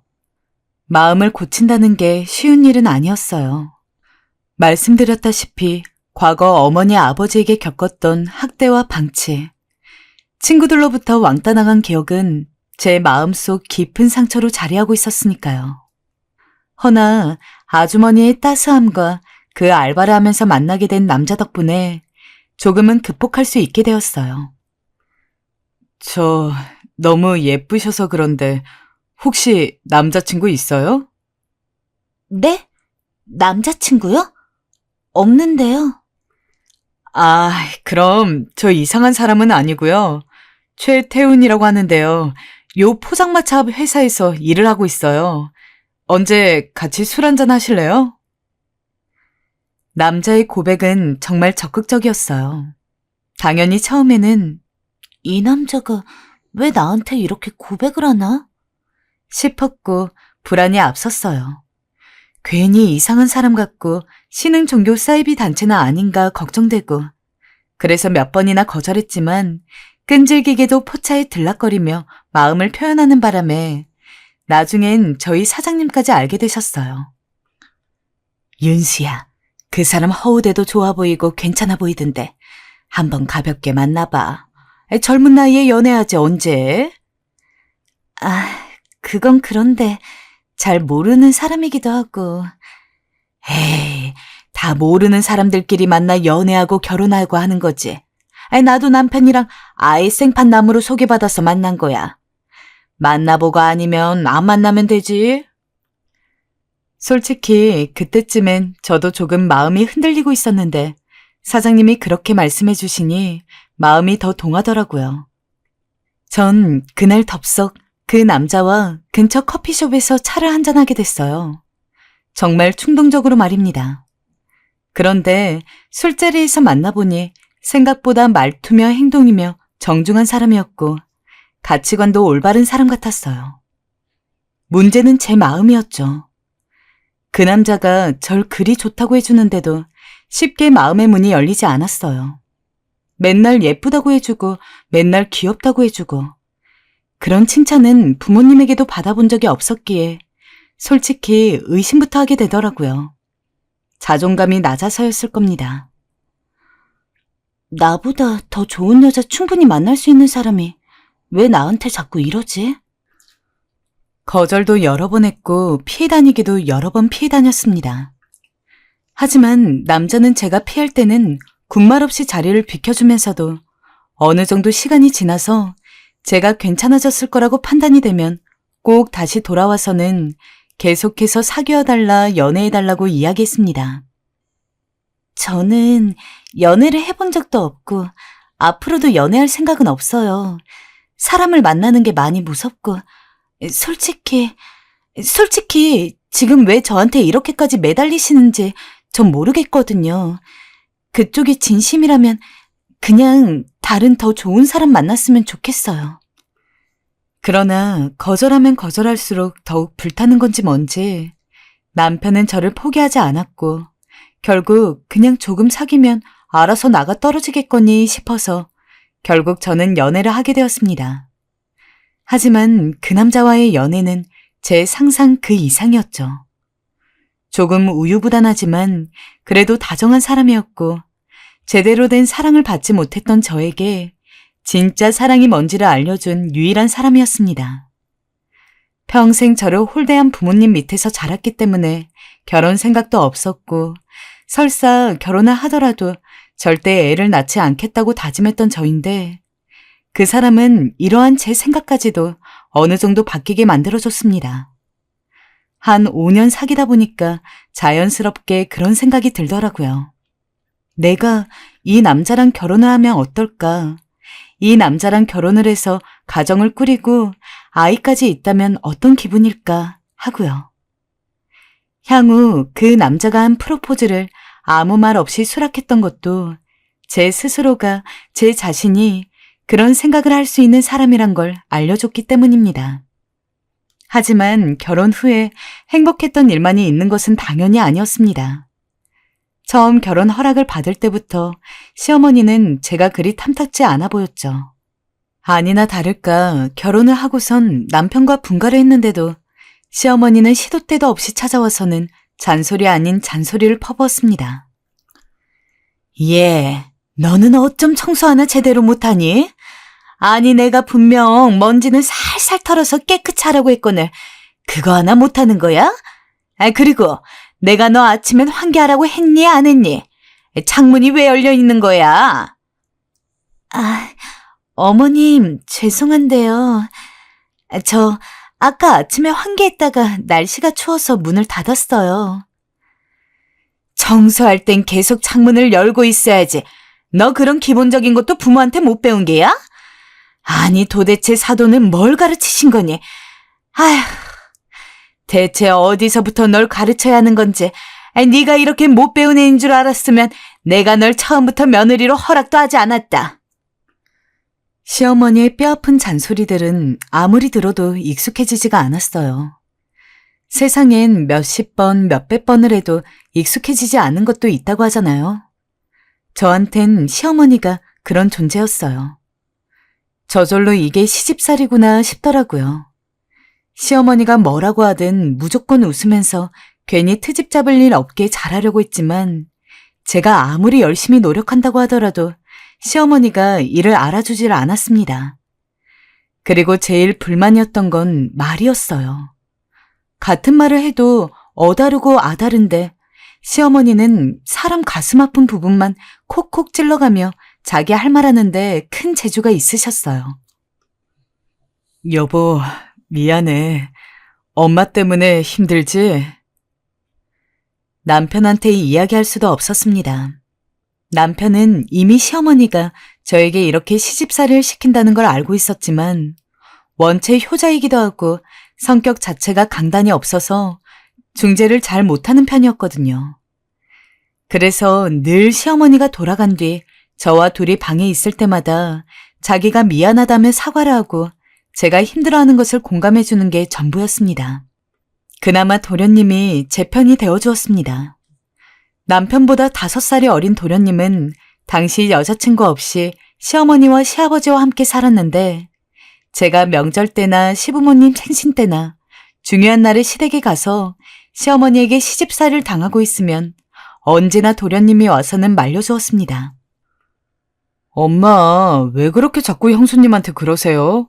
형수님 멀리서 여기까지 왔는데 참, 내가 보기 부끄럽고 민망해요. 뭐야? 너 이놈 새끼가 뭐라 했냐 지금?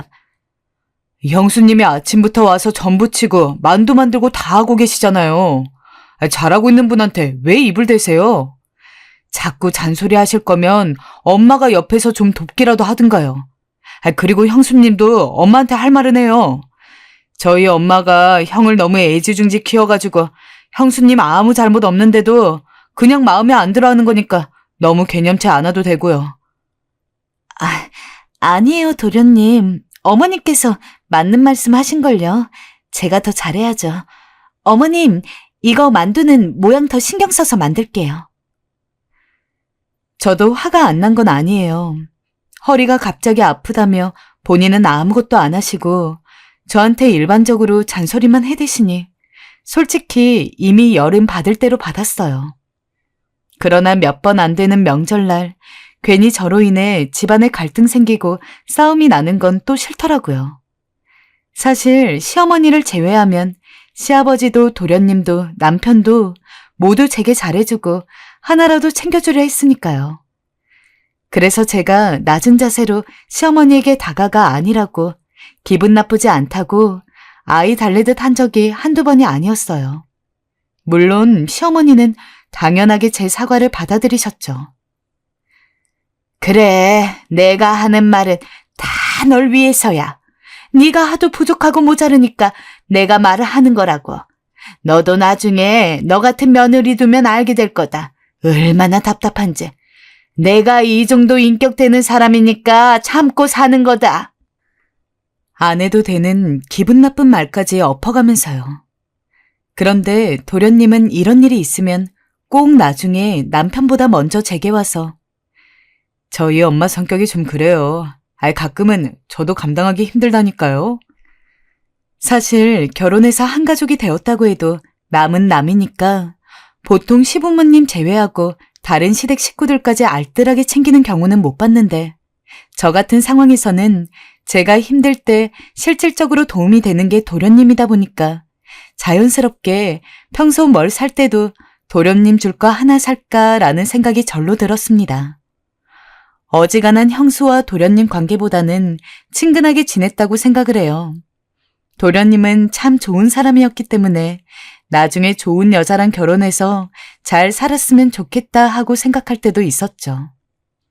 하지만 꽤 오랫동안 여자친구도 없이 혼자여가지고 결혼 생각이 아예 없는 걸까 싶었는데 한 2년쯤 지났을 때 도련님이 갑자기 결혼할 여자가 있다고 한 모양이에요. 남편이 들뜬 목소리로 전날 말을 하더군요. 당신도 내일 일찍 일어나 준비해. 우리 빨리 가야 되니까. 지금 엄마 벌써 난리야. 어떤 여자가 우리 태식이 데려가는 거냐고. 저도 괜히 기대감이 생겼습니다. 그토록 제게 잘해주셨던 도련님이니 좋은 여자였으면 좋겠다는 생각이 절로 들었죠. 그렇게 불이 나게 준비를 해서 시댁에 가니까 이미 도련님과 도련님이랑 결혼을 약속한 예비 아랫동서가 와 있었습니다.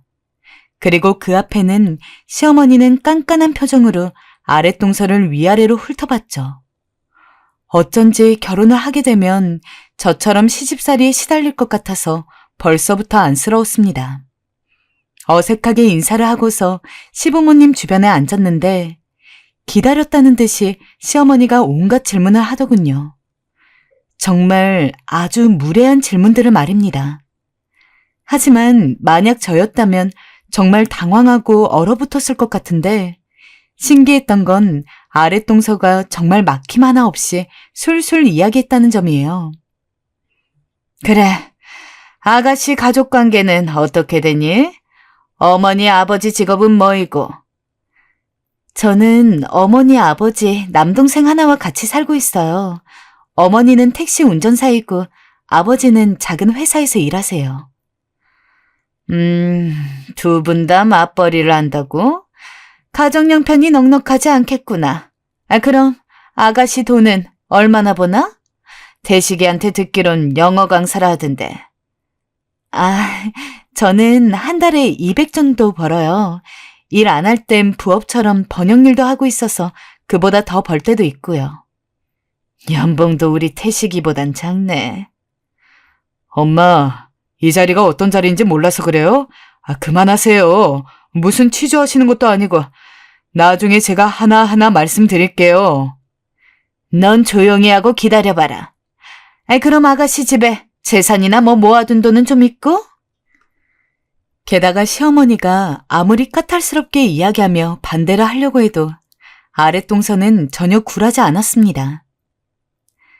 제가 다른 잘 사는 사람들에 비해서 아주 좋은 환경을 가지고 있는 것은 아니지만 태식 씨랑 결혼해서 둘이 가정을 꾸리며 살아나가기에는 부족함이 없다고 생각합니다. 앞으로 아이 낳을 때까지 저는 계속해서 돈을 벌 거고 지금도 충분히 저축해둔 돈이 있기 때문에 그런 부분도 걱정하지 않으셔도 괜찮습니다, 어머님. 저랑은 완전히 다른 사람이었습니다. 시어머니 눈을 똑바로 마주하면서 할 말은 다 하는 아랫동서의 모습이 얼마나 멋있었는지.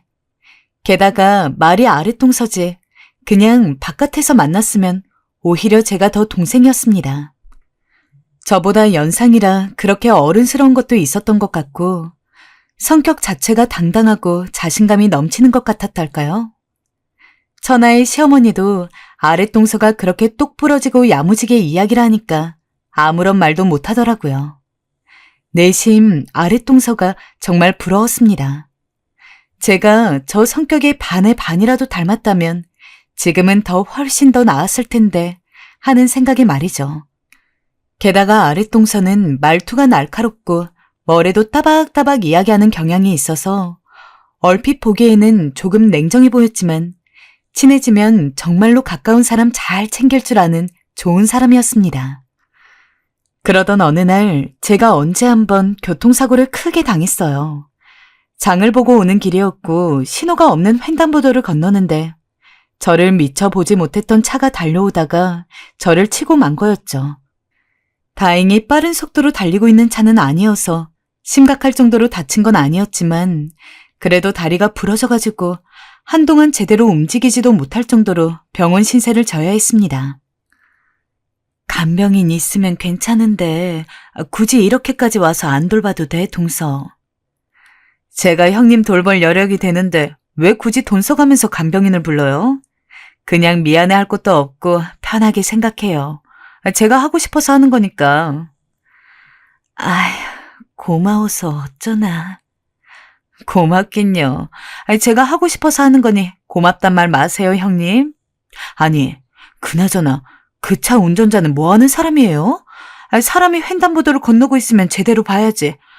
형님 이쁜 얼굴 이렇게 다쳐서 제가 다 속상해요. 저는 딱히 아픈 가족을 돌봐준 적도 돌봄을 받은 경험도 없지만 현실적으로 생각을 해봐도 목발을 짚거나 휠체어를 타질 않으면 걷는 것조차 힘든 사람을 간병한다는 게 어디 쉽겠어요? 그러니까 사람들 다 돈 내고서 전문 간병인을 쓰는 거죠. 동서가 먼저 저를 돌봐준다고 이야기한 것에 무척 고마웠지만 솔직히 미안함이 더 컸던 게 사실입니다. 한 달 가까이 입원해 있어야 했고 그때까지 매일매일 동서가 병원에 상주하면서 화장실도 봐줘야 하고 씻는 것도 도와줘야 하고 정말 이만저만 민폐잖아요. 그리고 아주 어릴 때보다 조금 나아졌다지만 이렇게까지 가까이서 동서와 매일 이야기하는 것은 솔직히 조금 어려웠습니다. 하지만 동서는 꿋꿋이 제 곁에서 제가 퇴원을 할 때까지 도와주었어요.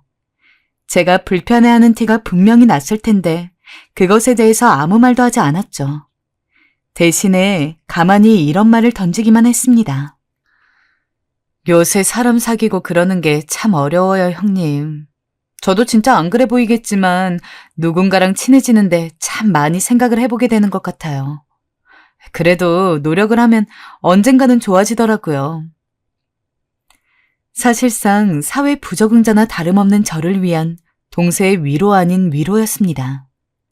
솔직한 말로 제가 동서와 붙어 지내는 그 한 달이 제 한평생 다른 사람과 대화했던 것보다 훨씬 더 길었을 겁니다. 그만큼 동서는 언제나 저와 어떤 주제에 대해서라도 대화를 하려고 했고 또 핸드폰으로는 전화와 문자밖에 할 줄 모르던 저에게 영화 보는 것도 알려주고 게임하는 법도 알려주고 혹시나 나중에 외로우면 누구 만나기라도 하라면서 친구를 사귀는 어플 같은 것도 가르쳐 주었습니다. 제가 계속해서 부끄러워하고 경험쩍어 하는데도 불구하고 동서가 단호하게 알려주다 보니까 저도 못 이기는 척 배울 수 있고, 게다가 동서는 무조건 칭찬만 해주고 저한테 가르쳐주기만 하는 게 아니었습니다. 혹시나 제가 뭘 잘못하려고 하면 형님, 이거 이렇게 하면 안 돼요 라면서 바로 막아주기까지 했죠. 그러던 어느 날이었어요. 제가 백화점에서 옷을 샀는데 막상 집에 와보니 실밥이 지나치게 뜯어져 있는 거예요. 분명 새 상품이라 했는데 아닌 것 같은 마음에 기분이 확 상했어요. 문제는 이걸 매장이가 말하고 교환을 하든 환불을 하든 해야 하는데 입이 안 떨어지는 거예요. 괜히 그 직원분에게 민폐를 끼친 것 같고 막상 그 앞에 가서도 용기가 나지 않더라고요. 저의 소심한 성격이 또 발동을 건 거죠. 그런데 같이 당시 쇼핑을 갔던 동서가 제 얘기를 듣곤 갑자기 제 손을 잡고 백화점으로 끄는 겁니다. 동서 왜 그래? 형님, 환불이든 교환이든 고객 권리예요. 그리고 새 옷에 실밥이 이렇게나 많이 뜯어져 있는 게 말이 돼요? 분명 누가 입어본 옷이에요. 당연히 환불해야죠. 그건 그렇지만. 동서가 절 끌고 가더니 당당하게 매장 앞으로 가 아까 한 말을 그대로 했어요. 매장 직원분도 동서가 보여준 옷의 상태를 보더니 불찰이라 생각했는지 바로 죄송하다며 환불을 해주더라고요. 사실상 시끄럽게 끝날 줄 알았지만 좋게 마무리되고 돈도 돌려받을 수 있어서 얼마나 기분이 좋았는지 몰라요. 마치 제 옆에 든든한 백이 하나 생긴 것 같은 기분이 들었어요. 그날 저는 동서에게 고맙다고 하며 저녁을 사주었어요. 동서, 나는 이런 거 말 잘 못하는 성격이거든. 동서 아니었으면 큰맘 먹고 산 옷 장롱에만 박아두고 있었을 거야. 고마워, 정말. 고맙긴요. 아니에요. 형님, 근데 다음부턴 다 말씀하세요. 사실 저도 예전에 백화점에서 일해본 적 있는데 직원들이 새 옷이라 하지만 새 옷 아닌 것도 가끔 파는 경우가 있거든요. 그러니까 모르고 당하면 바보 되는 거예요. 동서가 백화점에서 일을 했었어? 나는 예전에 포장마차에서 일했는데 그러다가 우리 남편 만난 거잖아. 그날 저는 마치 학창시절 여고생처럼 동서와 즐겁게 웃으며 묵혀온 얘기들을 나누었어요. 동서와 이야기를 나누며 살아온 인생 얘기를 잠깐 들었는데 동생 역시 인생이 평탄했던 사람이 아니더라고요. 어렸을 땐 저처럼 가난하기도 했고 성격이 강하단 이유로 정의감이 넘친다는 이유로 왕따도 당했고 그럼에도 불구하고 자기 소신과 주관을 잃지 않고 사는 동서의 모습이 참 멋있어 보였어요. 동시에 너무도 인간적이고 따뜻한 사람이란 생각이 들었어요. 사실 동서보다 어리다고 해도 나이를 먹을 만큼 먹은 어른인 제가 이렇게까지 서툰 게 동서 입장에서는 이해가 안 될 만도 한데 동서는 단 한 번도 저에게 어떠한 이야기를 물어보지 않았습니다. 제가 어색해하면 어색하는 대로 받아들였고 제가 궁금해하면 궁금해하는 대로 받아들였습니다. 지금껏 살면서 그렇게 저를 위해준 사람이 없었는데 동서는 어쩌면 제 인생에서 처음 사귄 친구나 다름없었을 겁니다. 저도 남들처럼 평범하게 살아갈 수 있도록 도와주고 용기를 보돋아주는 유일한 친구 말이죠. 그러던 어느 날이었어요. 일이 터지고 말았죠. 명절을 앞두고 있었는데 갑자기 시어머니에게서 전화가 오신 거예요. 예, 아가야. 정아 말이다. 걔 명절날 몇 시에 온대니? 명절날이요? 저랑 시간 맞춰 아침에 오기로 했는데요. 무슨 일 있으세요? 아, 그래? 알았다. 내 이번에 단단히 혼쭐을 내야지. 어디 시미를 물러봐. 아, 넌 모르겠구나. 내가 엊그제 저녁 걔네 집에 갔는데 글쎄 태식이 놈이 저녁을 하고 있지 않니? 그것도 하루 이틀도 아니고 태식이가 저녁 차리고 반찬하는 일이 꽤 많다 하더라. 그걸 고개 빳빳이 들고 말하는데 괘씸해가지고 내가 아주 잠을 한숨도 못 잤다. 아이, 감히 어디 내 아들을 주방에 들여? 아주 이번 기회에 단단히 혼을 내야지. 다신 그 짓거리 못하지. 아, 너 아가, 내가 말할 때 꼼짝 말고 가만히 듣고만 있어라. 알겠어? 동서가 할 말 다 하는 성격이다 보니 시어머니가 예전부터 그런 동서를 탐탁치 않게 보고 있는 건 알았어요. 그런데 시어머니의 말투로 보나 목소리 톤으로 보나 화가 아주 많이 나 계신 것 같더라고요. 아니나 다를까 명절날 저와 동서가 무릎을 바닥에 대자마자 시어머니는 버럭버럭 소리를 지르기 시작하셨어요. 너 어디서 여자가 집안일 안 하고 그리 돌아치고 사는 거야? 내가 가만히 있으니까 시애미가 아주 만만해 보이지? 어머님, 어제도 말씀드린 것 같은데요. 태식 씨와 저 둘 다 일하는 사람이니 저녁은 번갈아 가며 하는 게 맞다고 생각합니다. 태식 씨도 그렇게 하자고 했고요. 집안일은 저희가 알아서 할 테니 더 이상 관여하지 말아주세요. 뭐야? 그리고 뒤이어 시어머니의 갑작스러운 행동이 이어졌습니다. 참다 이제 못 참겠다며 동서의 머리채를 잡아버린 거죠. 나중에 들어와 이 광경을 목격한 서방님까지 시어머니를 말리고 나섰지만 시어머니는 동서 머리채 놔주지 않고 몇백 가닥이 빠질 동안 계속 흔들어댔습니다. 그날 저는 처음으로 동서가 우는 모습을 봤어요. 울지 않으려 애썼지만 나중에 저와 단둘이 남게 되자 소리 없이 눈물을 흘리더군요. 자존심 강한 동서가 울고 있는데 그 모습에 얼마나 가슴이 저리던지. 저는 동서를 꼭 안아주며 괜찮다고, 나도 다 겪어서 그 마음 안다고 힘들어하는 동서에게 작은 위로를 던졌어요. 고마워요, 형님. 정말로 고마워요. 고맙긴 우리 며느리들끼리 이해할 수 있는 거지. 언제든 시어머니 때문에 힘들면 말해. 내가 옆에서 시어머니를 혼낼 순 없어도 그래도 오늘처럼 말려는 볼게. 동서는 그 작은 위로가 뭐 그리 고맙다고 제게 귤 한 박스를 보내주며 고마움을 담은 편지까지 전해주었습니다.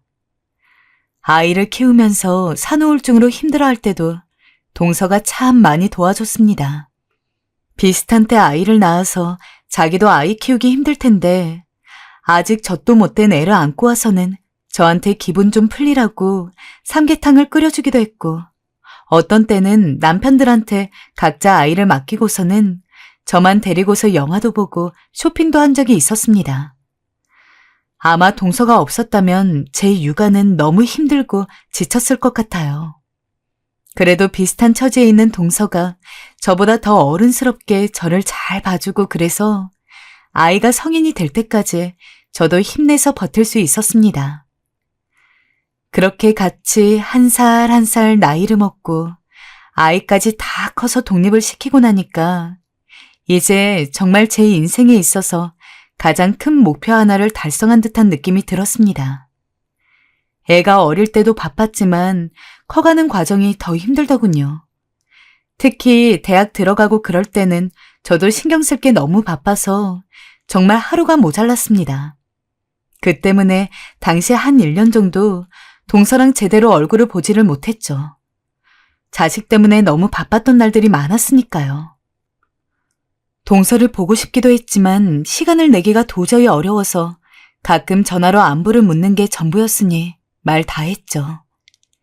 이제 각오해왔던 것들도 다 끝나고 나니까 문득 동서가 너무 보고 싶어졌습니다.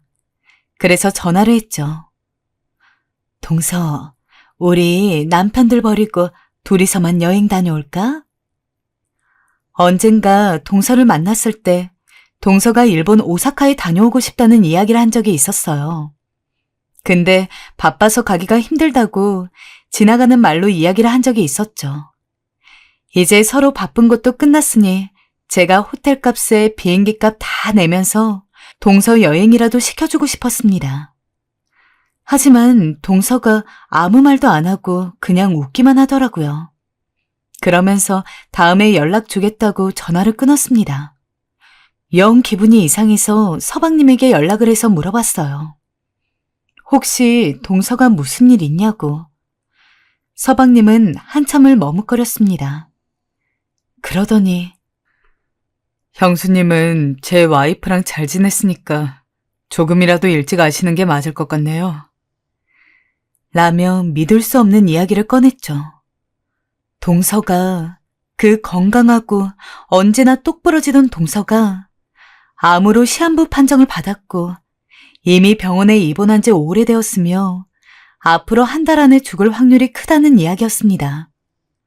저도 모르게 서방님한테 왜 그런 이야기를 진작 안 알려줬냐고, 어떻게 이제 알게 하냐고 소리를 질렀어요. 죄송해요, 형수님. 아내가 절대로 형수님한테 이야기하지 말라고 했어요. 형수님 요즘 바쁜데 자기 때문에 신경 쓰면 더 힘들 거라고.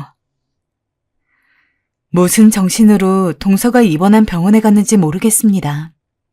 병원에 도착했는데 그 당당하고 늘 자신감 넘치던 동서가 헬스한 얼굴로 파리하게 웃으며 저를 보는데 정말 바보처럼 엉엉 눈물이 나더라고요. 정말 힘든 사람은 동서일 텐데 내가 울어서는 안 되는데 아무리 마음을 다잡아도 눈물이 멈추지 않았습니다. 나 힘들 때 도와준 건 동서인데 나는 아무것도 해줄 수 없다는 현실이 너무 슬펐고 정말 동서가 금방이라도 멀리 떠날 것 같아서 두려웠습니다. 동서는 아무 말도 안 하고 그저 웃으며 제 손을 잡았죠. 그리고 거짓말처럼 딱 한 달 뒤 동서는 하늘나라에 갔습니다. 장례식을 치르고 멍한 정신으로 시댁 거실에 앉아 있는데 서방님이 편지 한 장을 건네주더라고요. 동서가 죽기 전에 편지를 썼었는데 저한테 쓴 것도 있다면서요. 나이 어린 형님, 제 드센 성격 받아주기 정말 어려웠을 텐데 단 한 번도 싫은 티 안 내고 언제나 제가 말 걸 때마다 열심히 받아주셔서 정말 감사했습니다. 저한테는 남편을 만난 것 다음으로 형님을 알게 된 것이 제 인생의 큰 복 중 하나인 것 같아요. 형님이 저랑 자주 어울려 주셔서 저도 애 키우면서 힘든 일상에서 벗어나서 기분도 전환하고 조금 더 건강하게 살 수 있었던 것 같아요. 이렇게 시한부 판정을 받고 나니까 왜 이렇게 형님에게 고마운 것들이 많이 떠오르는지, 이럴 줄 알았으면 평소에 고맙다고 이야기를 많이 할 걸 그랬어요. 하지만 형님은 착하니까, 그리고 똑똑하니까 굳이 제가 이야기하지 않아도 언제나 형님에게 고마운 마음을 가지고 있다는 것을 알고 있으리라고 믿습니다. 형님이 제 형님으로 있어주셔서 너무 좋았어요. 저도 형님에게 좋은 동서였을까요? 부디 그랬으면 좋겠습니다. 이제 얼마 뒤면 만날 수 없겠지만 그래도 가끔씩 저를 기억해 주시면 좋을 것 같아요. 형님 덕분에 그래도 즐겁게 살다 갑니다. 제 자식놈 다 커서 별로 걱정할 건 없겠지만 그래도 한 번씩만 들여다 봐주셨으면 좋겠어요. 동서가 쓴 편지를 가슴에 안고 한동안 아무 말도 못했습니다. 그리고 미친 듯이 슬픔이 밀려왔습니다. 그리고 아주 원 없이 펑펑 울었습니다. 하지만 최대한 빨리 털고 일어나려고 했었습니다. 하늘에서 동서가 볼 때도 제가 자신을 잃은 슬픔 때문에 계속 힘들어하는 것보다 그게 더 나을 테니까요. 요즘 같은 날엔 하늘나라에 간 동서가 참 생각이 많이 납니다. 언제나 마음 따뜻하던 우리 동서. 다음 생에는 부디 더 건강하고 이번 삶보다 조금 더 행복하게 살 수 있었으면 좋겠습니다.